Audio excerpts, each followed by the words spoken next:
The sixth meeting of the Senate State and Local Government Committee is called to order. Madam Secretary, please call the roll. Senator Rocky Adams, Senator Chambers Armstrong, Senator Herron, Senator Maiden, Senator Mays Bledsoe, Senator McDaniel, Senator Mills, I'm here. Senator Rawlings, Senator Tishner, Vice Chair Elkins, Chair Nemus. Present.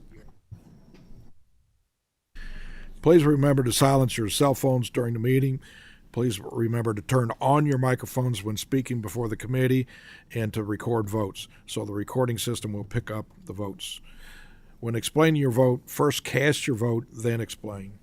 The first item on the agenda is Senate Bill 70, sponsored by Senator Higdon.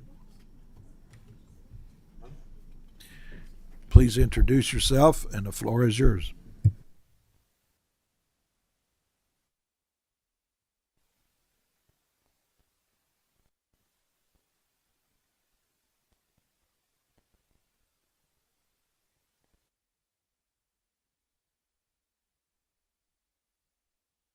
Anytime.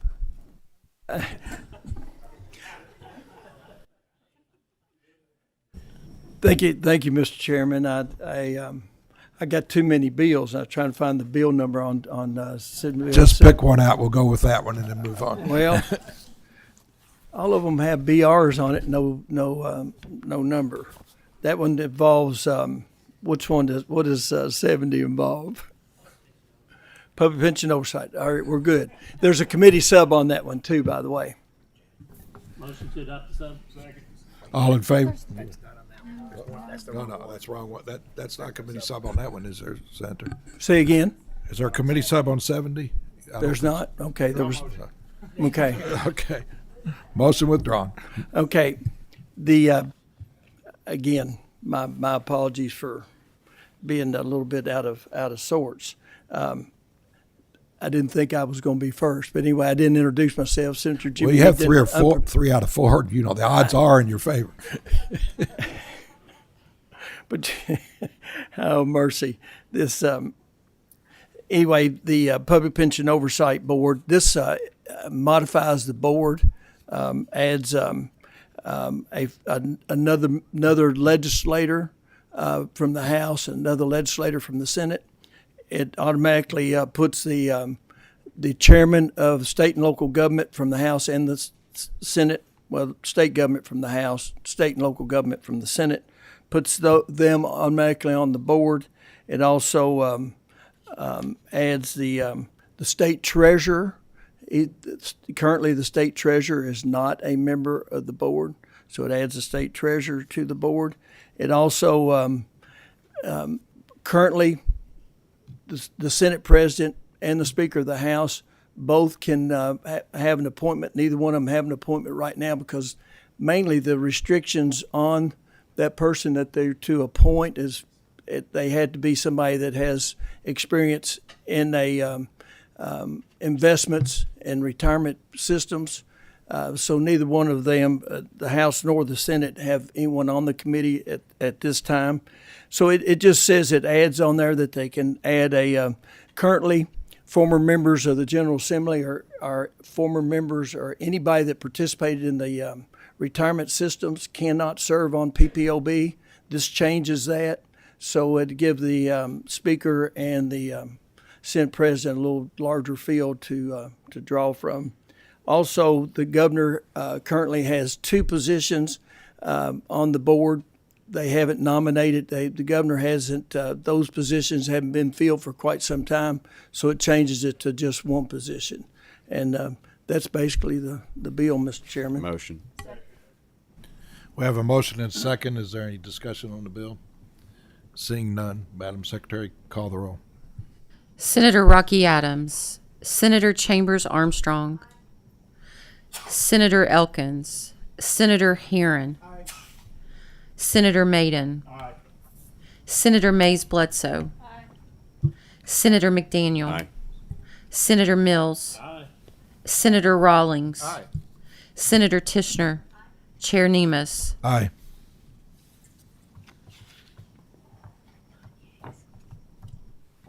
Senate Bill 70 passes with a favorable expression, 9-0, and we expect it to do so on the floor. Our next thing on the agenda is, Senator Higdon again. This is the senator from Marion Day, but I apologize for being somewhat unprepared when I sat down. But So which one you have now? Senate Bill 80? 80 is the Okay. next one, Mr. Chairman. Move forward, please. That's a constitutional amendment, restoration of voting rights. Senator Herring that will be joining me, and the reason, one of the main reasons that she's on this bill with me is back when I passed this bill out of the Senate in 2020. It went to the House and was due. It was on the orders of the day to come back to us, but this little thing called COVID cut the session short, and it didn't make it back to the Senate. So it was the constitutional amendment, and what it was kind of what brought it about is when Governor Beshear was elected, he did a executive order that did allowed basically what a constitutional amendment would do. It restored all the felons' rights in Kentucky except the ones that were convicted of serious crimes, the treason, bribery, violent offense against a child, or offenses sexual in nature.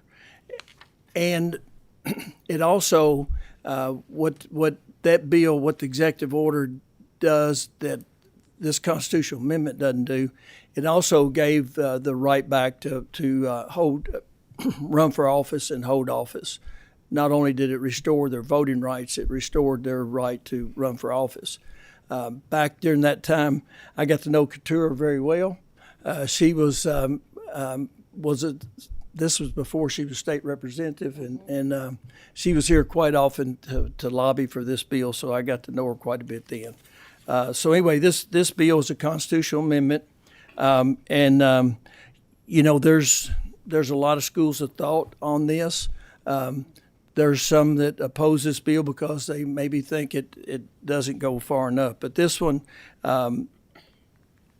when a felon has served their time, served their probation period, this bill would automatically give them their voting rights back, not their constitutional amendment to hold office, not their ability to hold office, but their ability to vote. It'd be restored automatically. Kentucky, there's only 2 states that doesn't automatically restore voting rights, and Kentucky is one of Senator, them. we don't care about the other states. Okay. I just wanted to know that what league we were in. Okay, we're in a league of our own. This one simply says if you've committed any felony except election fraud, violent felony offense, felony sexual offense, or criminal offense against a child, that those rights would be restored upon your term of imprisonment, probation, and parole. When those are finished, they would automatically be restored. Also, Mr. Chairman, it takes the word idiot out of the Constitution. It says that if you're an idiot or insane person, that your voting rights could be removed. Mine have probably been removed many times because don't me tell me how many times since I've been in the Senate I've been called an idiot.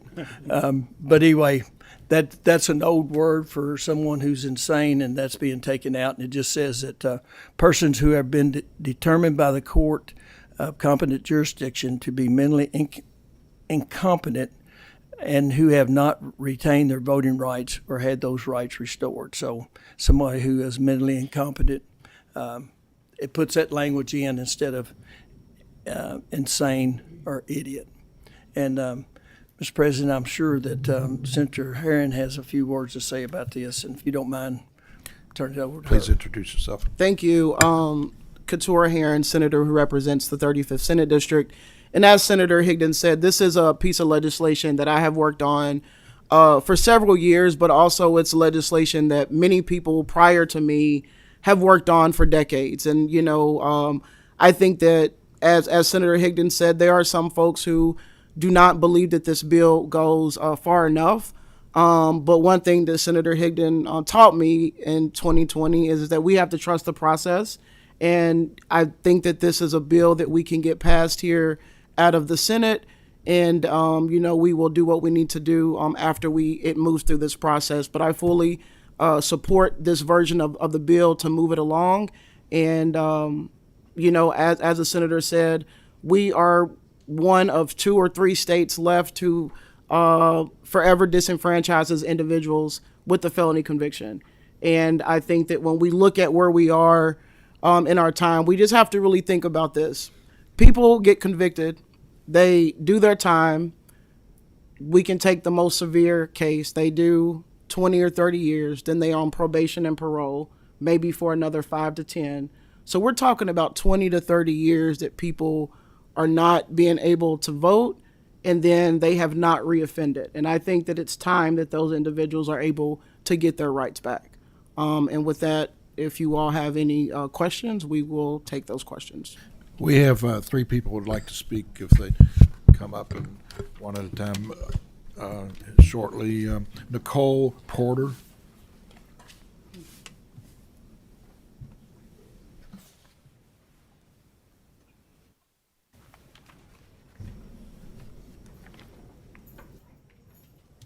Please introduce yourself and go ahead. Good morning. Good morning, Attorney Innes and members of the committee. I am Nicole Porter, Senior Director of Advocacy. I'm sorry. Thank you. Thank you. I am Nicole Porter, Senior Director of Advocacy with the Sentencing Project, a national research and advocacy organization that has partnered with the League of Women Voters and many Kentucky voter rights partners over the last 20 years to challenge felony disenfranchisement. The Sentencing Project is positioned on this issue as somewhat of a North Star in the movement to guarantee voting rights to all citizens with felony convictions. We support expanding voting rights to all citizens completing their felony sentence inside and outside of prison, regardless of conviction status. And the Sentencing Project will support Senate Bill 80 with amendments that align the legislation with this position. While this is an ambitious goal, citizens completing felony sentence never lose their right to vote in Maine, Vermont, Puerto Rico, or the District of Columbia, and the Sentencing Project is joined by 30 other national organizations and state groups that support this position. A clean approach to expanding voting rights to all persons with felony convictions is the most straightforward pathway to implementation when this constitutional amendment passes. States that have changed their laws have reported confusion amongst corrections and elections practitioners and newly eligible voters. New voters in states that have conditioned eligibility on conviction status, offense type, or fines and fees obligations have seen newly eligible voters recriminalized through their own civic participation. And Kentucky's current lifetime disenfranchisement policy positions it as an outlier in nearby states. I know you say you don't care about nearby states, but I'm going to mention them anyway. Citizens with felony convictions in Ohio, Indiana, and Illinois can all vote after incarceration, and reforms are pending in nearby Virginia and Missouri. Just last week, Missouri lawmakers passed a bill out of the state house that would expand voting rights to more than 53,000 people on felony probation and parole. And this year, Virginia voters are poised to change their constitution through a ballot measure that ends that state's lifetime voting ban. And when they do, more than 230,000 persons in the state of Virginia will regain their right to vote. I also want to mention that advancing this legislation is about community safety. Research shows that civic participation, including voting, is linked to lower recidivism rates or lower returns to prison. When people feel invested in their communities, when they feel heard and represented, they are more likely to remain engaged in positive ways. And restoration of voting rights is just not morally sound, but it's smart public policy when it comes to strengthening community safety. That voting is a pro-social behavior like getting a college education, being engaged in the community that reduces criminal conduct. And so voting is fundamental to expressing civic involvement and community belonging and is a pathway to public safety. So I'll wrap up my comments there and say that the Sentencing Project supports Senate Bill 80, but we do recommend that there are amendments that bring it in line with our position, and thank the committee for its consideration. Thank you very much. Then we have Jen Jackson. Please introduce yourself for the record and go on. Good morning. My name is Dr. Jennifer Jackson. I am president of the League of Women Voters of Kentucky. Thank you, Chairman Nemes and members of the committee for the opportunity to speak on Senate Bill 80. And thank you to Senator Higdon and for Senator Herron for sponsoring this bill. Since 2005, the League of Women Voters of Kentucky has advocated for automatic restoration of voting rights to people with past convictions. This advocacy is rooted in our values. We believe that our government is stronger when it represents the voices of all Kentuckians, specifically through voting. Over the years, a growing number of state legislators from both political parties have supported efforts to pass legislation supporting inclusion of a constitutional amendment on the ballot, putting it before Kentucky voters to decide whether to restore voting rights to those who've been banned from voting. Kentucky is still one of 3 states that permanently bars anyone with a felony conviction from voting for life. According to the most recent report from the Sentencing Project, over 158,000 Kentuckians, despite the governor's 2019 executive order, are banned from voting. That's over 4.6% of the total voting eligible population and 11.6% of voting eligible African Americans. Had the executive order not been issued, Kentucky would now have over 194,000 disenfranchised citizens.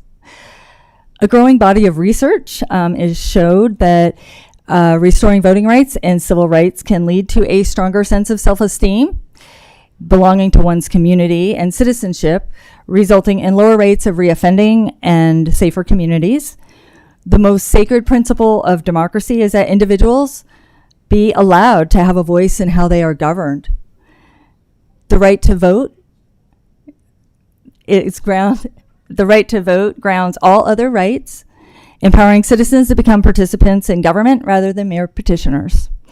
It should not be denied to citizens who are trying to build new and productive lives. The right to vote should not be left to the discretion of the sitting governor, and we have seen that implementation of the executive order has been confusing. People who've had their rights restored in other states move to Kentucky, not realizing that they are sacrificing their right to vote by moving. Including lists of exclusions in our Constitution would make it complicated to implement, as states have different penal codes. So Kentucky voters should decide whether automatically to restore voting rights, but the task of Kentucky legislators is to present an amendment that provides a more clear and consistent means of restoration. So we urge you to delete a list of felony convictions and restore voting rights based on release from incarceration. Simple, bright line policies, for example, automatic voting rights restoration after incarceration, are easier to administer and reduce mistakes because everyone can recognize when a citizen is incarcerated and when they're not. Issues in states with offense-based inclusions include Florida, who automatically restores voting rights after sentence completion except for certain serious offenses. Alabama, disenfranchising individuals convicted of specified moral turpitude and crimes that grew to over 100 separate offenses in 2024. And Mississippi permanently disenfranchises individuals convicted of specific constitutional offenses, unless restored by gubernatorial pardon or 2/3 legislative vote. In all 3 states, these offense-based exclusions impose complex restoration processes that extend disenfranchisement beyond punishment. We can learn from these mistakes. And Kentucky voters appreciate succinct ballot language. County clerks appreciate easy implementation. And people who've had their voting rights removed will have a clear indicator of when their rights were restored, when they were released from prison. We urge you to support these amendments of the bill and enact clear necessary legislation to correct this injustice. Thank you. Yes, we have a question for you, Senator McDaniels. Thank you, Mr. Chairman. So just so I can be clear, you do not want any of these restrictions that are currently in the bill to remain. Correct. So under your proposal, child rapists who get out would automatically have their voting rights restored. So they I have, know, yes or no, they would or they wouldn't under your proposal. It's simple. yes, Okay, very well. Thank you, Mr. Chairman. that is served by the judiciary. Thank you They've very gotten their much. sentence. Thanks. We have Marcus Jackson. Is it? That's right. Okay.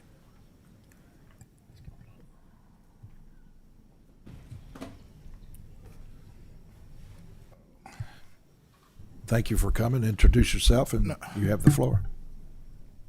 Is it on? Perfect. My name is Marcus Jackson. I'm the founder and executive director of Advocacy Based on Lived Experience, or ABLE. We are a group of people with lived experience. So when we say lived experience, we're talking about people impacted by incarceration addiction. We're very new to this work. I've been around it for a while. I heard comments that we are not one of the groups that does not feel like this bill, Senate Bill 80, goes far enough. We're not in opposition to Senate Bill 80. We're really simply talking about the implementation concerns that we may have and what we see on the ground. Since Governor Beshear's executive order, we have successfully mobilized 11,000 people in 2023 with rights restored and registered to vote to actually cast a ballot in that election, representing 96% of the people that actually cast a vote who had their rights restored. In 2024, we successfully turned out about 18,000 of the 22,000 people that had their rights restored. All of you know our reach because we have reached out to each and every one of you, received emails from me, constituents that we have built bases in all 38 of your Senate districts and 87 of the representative districts. What we have seen with this executive order, which is reflected in Senate Bill 80 and which causes us concern, is that one, they did speak on that, the League of Women Voters and Jen Jackson spoke on people that come into Kentucky from another state.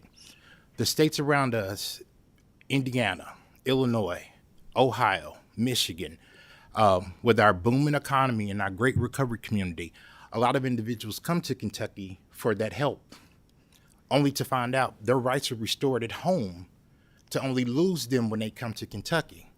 And one of the harms and the greatest threat to our people in that situation is that in Kentucky, we have this great thing called opt-out voter registration, meaning when I go to get my license and I'm just simply trying to be a law-abiding citizen, do the right thing, the clerk asked me at the time, would you like to register to vote? Would you? Law-abiding, trying to do the right thing, been voting in my state of conviction. I say yes. And I've instantly committed a felony if they choose to prosecute me. We look at the carve-outs, and you can look at subsection 2,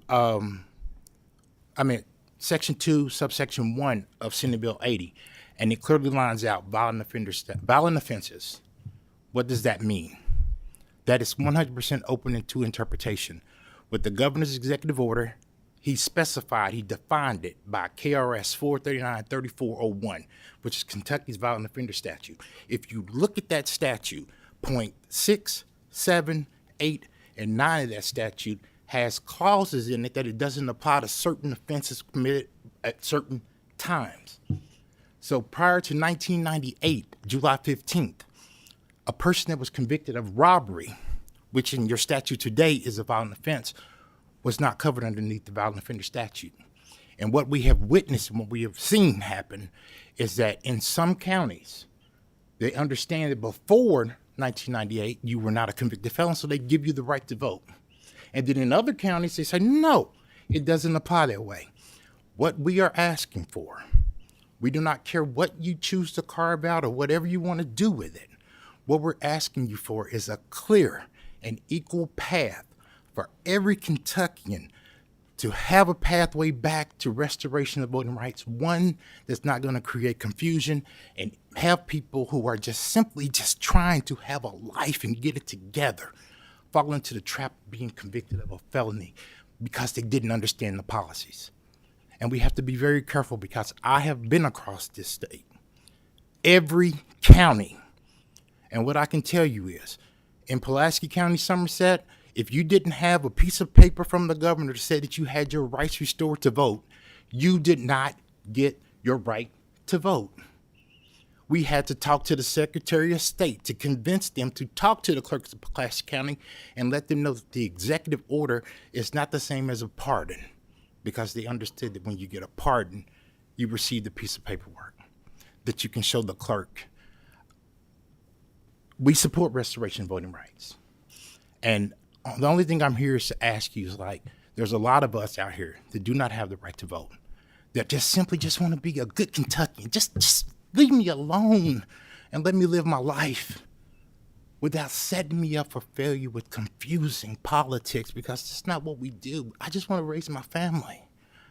You know, I just want to be okay. I want to know if I decide to vote that I'm not going to end up reincarcerated because we didn't take the time to get it right and think about all the ins and out of it and just want to support anything to get it done.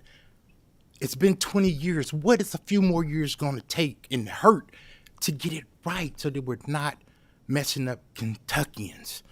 And most of them are your constituents who does not need to be harmed anymore. So thank you. Thank you, sir. Senator Higdon, I have Senator Maiden would like to ask you a question. Thank you.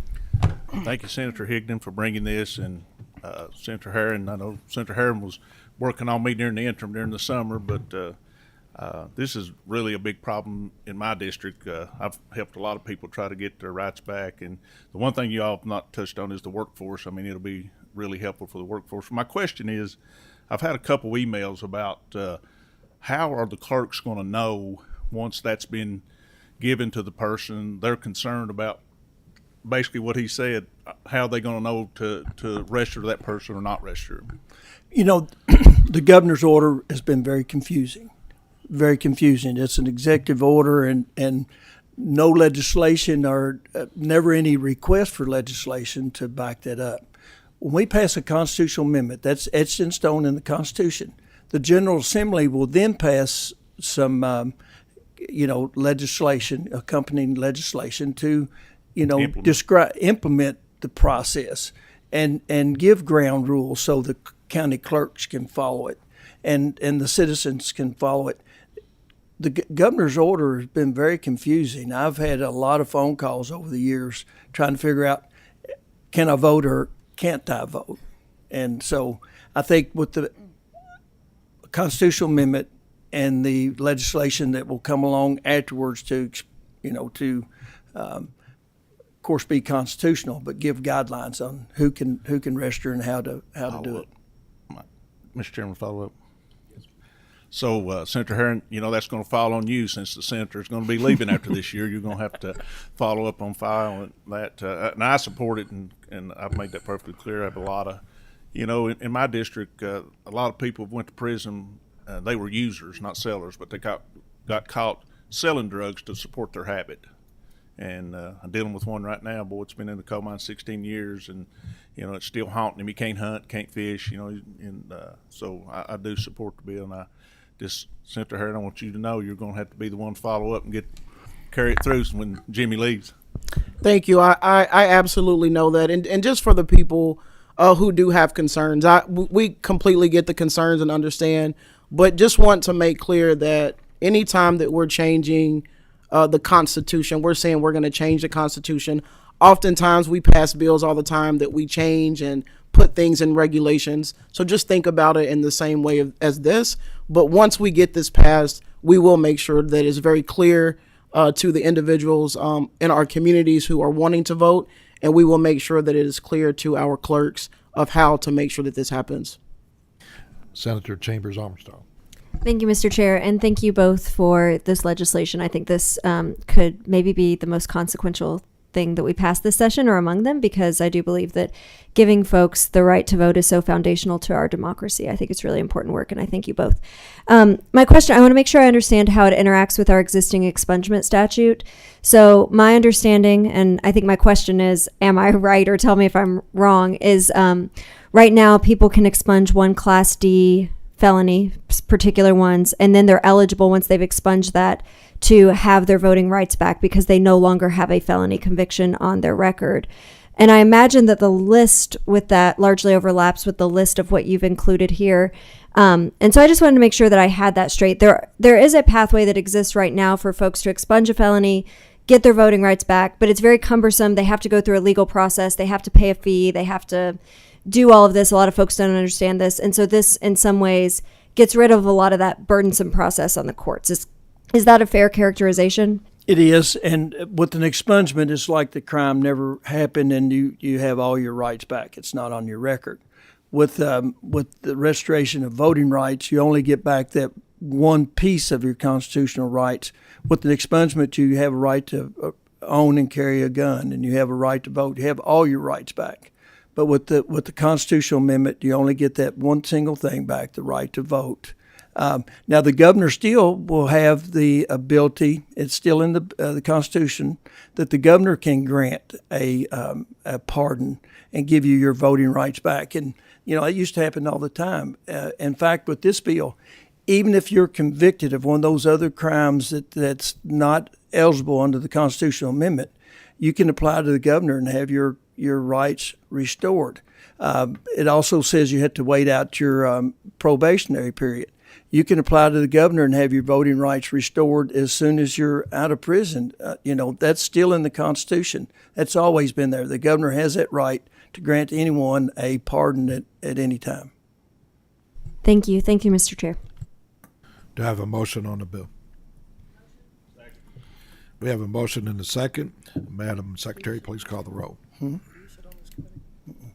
Senator Rocky Adams, Senator Chambers Armstrong, Senator Elkins, Senator Herron, Senator Maiden, Senator Mays Bledsoe, Senator McDaniel, Senator Mills, Senator Rawlings, Senator Tishner, Chair Nemus. Aye.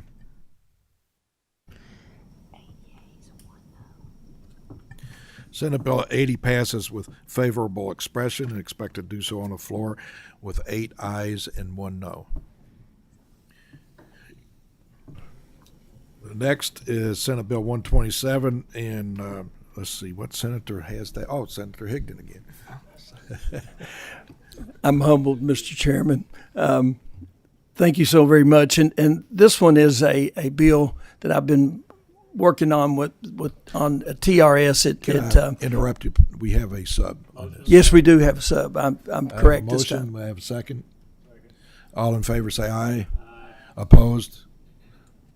The sub has been adopted. Thank you. And this bill addresses some of the financial challenges of TRS, and over the last several years, we've closely examined funding levels of the teacher retirement system, and the reality is it's not as well funded as many believe. Since 2016, the General Assembly has allocated billions of dollars to TRS, far exceeding the statutory requirements. Despite these record contributions, the system's funding level has only marginally improved, raising from 56.4% in 2016 to 61% in 2005. Less than 5%. Other concerns that we have with TRS, they've experienced annual negative cash flows. In 2023, that negative cash flow was $900 million plus. 2024 was $517 million, and last year it was $421 million. This raises significant concerns because future General Assemblies are only required to make statutory payments. And many new legislators were not present when prior commitments were made to fully fund pensions. And so that is a concern. And this bill deals with annual leave. And one of the it's not a lot of people understand annual leave, and TRS, through our digging with TRS to finally have brought this issue to where we better understand it. Right now, we all know that there's 172 school districts. 111 of them do not use annual leave. 111. Only 61 of them allow it. And there's 23 other organizations and 2 non-state agencies that participate in this. Plus, anyone hired after 2008 is not eligible. So it's a small group of people that actually qualify for this perk. So what does this bill change? Well, it doesn't change a lot as far as annual leave goes. What it does control is who pays for it and how many days they can accumulate. Going forward, this bill will allow anyone that's currently participating in annual leave to accumulate 5 days a year. Now, effective July the 31st of this coming year, any annual leave that's been accumulated, the state will allow, this bill will allow you to use your annual leave as part of your compensation and your high 3. You can use that to figure out, to use that toward your high 3. But going forward, if someone's getting 20 days of annual leave and they retire, they can only use 5 days going forward that the state will reimburse, allow you to use toward your final compensation. But school systems can continue to do that. They can allow as many days as they want, but they had to pay the actuarial required contribution instead of the state. So that's where the difference comes in. It just changes who pays for it. But if a school system that's using this has the policy where they give the superintendent 30 days a year annual leave, and a lot of there's numerous school systems that give 30 days, they can still get paid for those days, but it just will not count toward their final compensation and enhance their retirement. That's what this bill does. And the state will only pay for 5 days. They can continue to accumulate 5 days. When you talk about this annual leave, I always thought that it was the school systems, but there's other agencies that are participating in this. So this simply says that only K through 12 school systems will be eligible to participate in this going forward. All others can continue to accumulate their days. If you're participating, if you do annual leave, they can continue to accumulate those days, but they can't count them toward their final calculation of their retirement. They can just like I said, they just can't use them in that final calculation, but they can continue to receive them and use them toward the end of the career. I want to give you an example of kind of a high-profile individual that retired not long ago, and I've given you all this explanation before, but recently a superintendent retired with 100 annual leave days and 332 sick days. That payout to that individual was for the annual leave days was $145,833, and the payout for the sick days was $145,250, for a total of $291,000 that individual received on the last day of work, and was used in their final calculation for their retirement.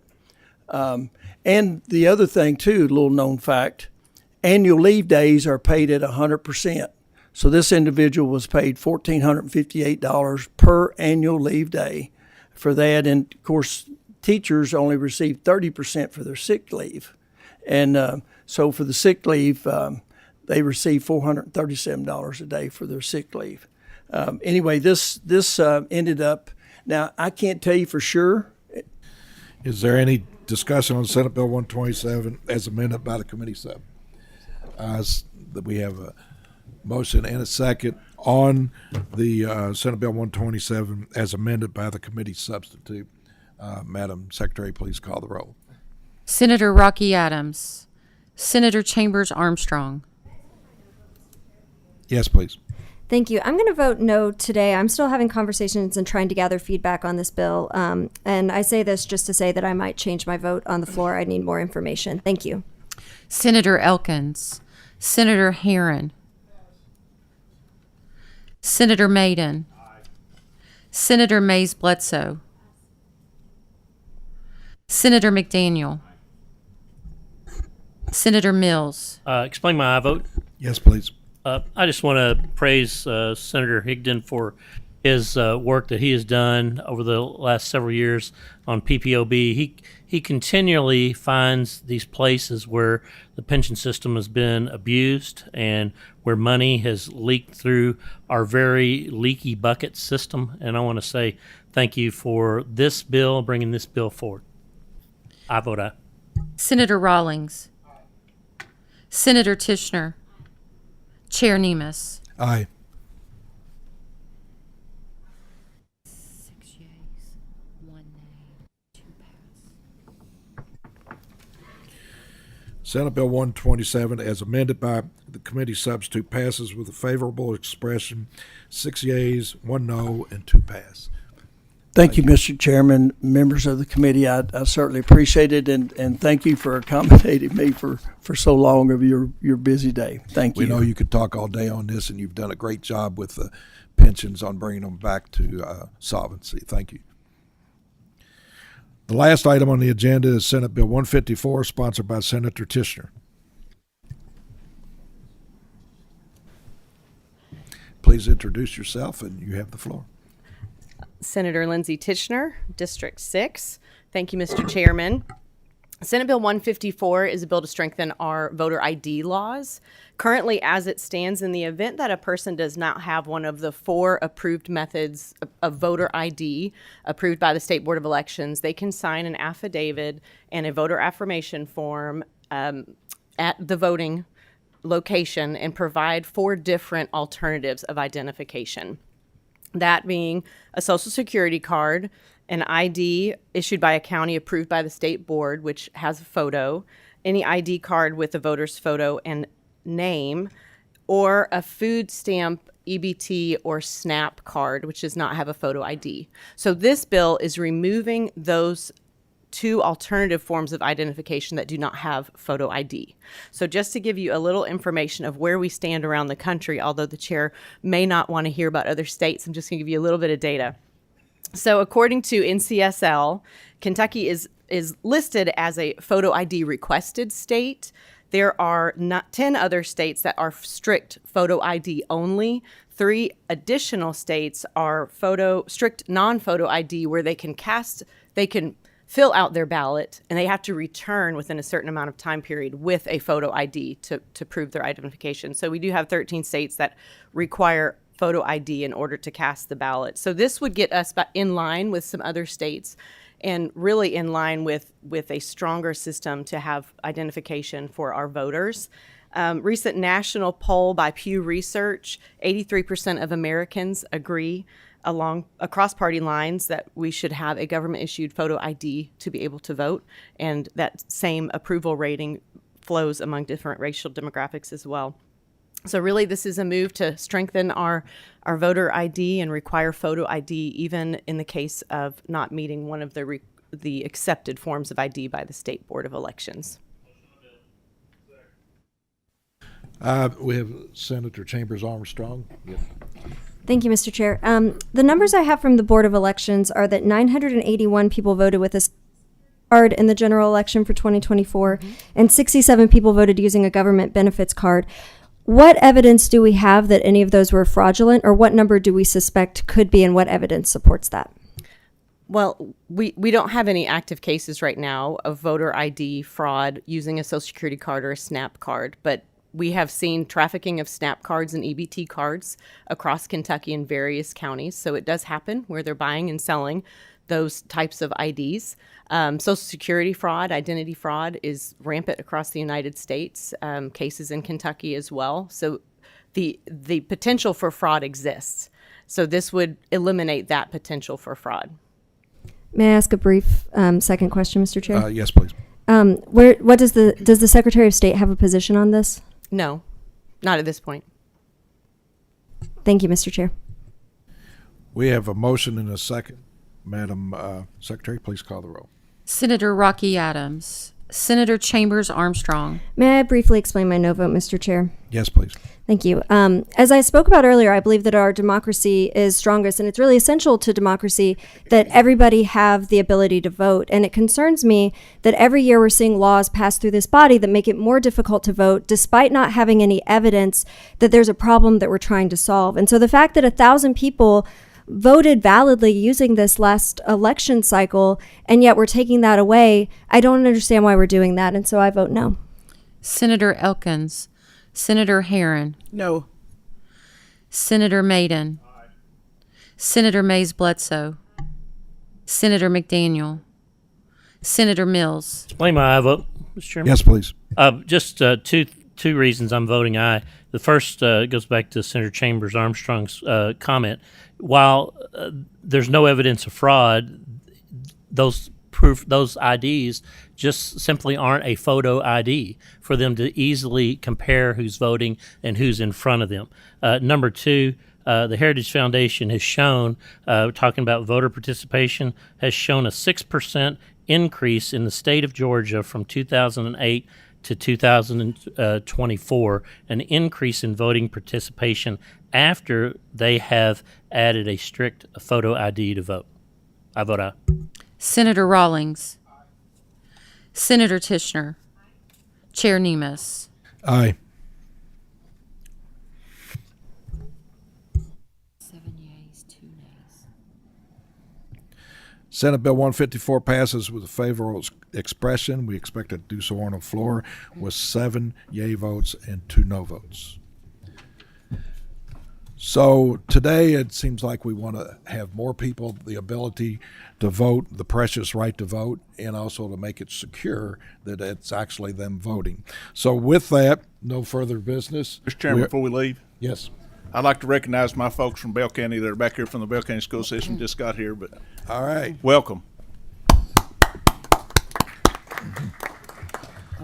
With that, we are adjourned.